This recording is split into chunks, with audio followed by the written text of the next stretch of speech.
नमस्कार मंडळी, स्टार प्रवाहावरील लग्नानंतर होईलच प्रेम या मालिकेच्या चाहत्यांसाठी एक वाईट बातमी समोर आली आहे।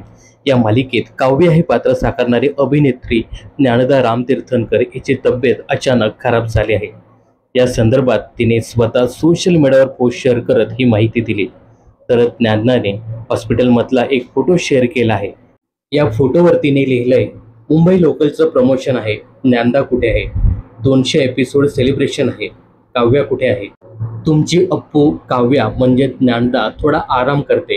गेल्या काही दिवसापासून व्हायरल फीवर सोबत भांडण चालू आहे, पण लवकरच परत एकदा नवीन एनर्जी घेऊन तुम्हा सर्वांना एंटरटेन करायला मी येते।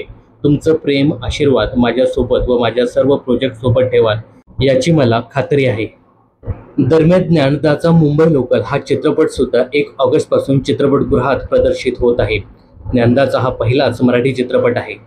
या चित्रपटात ती प्रथमेश परब या अभिनेत्यासोबत झळकणार आहे। सध्या या चित्रपटाच्या प्रमोशनमध्ये ज्ञानदा व्यस्त असताना तिला हा आजार झाला आहे। ज्ञानदा लवकरात लवकर बरी व्हावी यासाठी प्रेक्षक प्रार्थना करताना दिसत आहेत।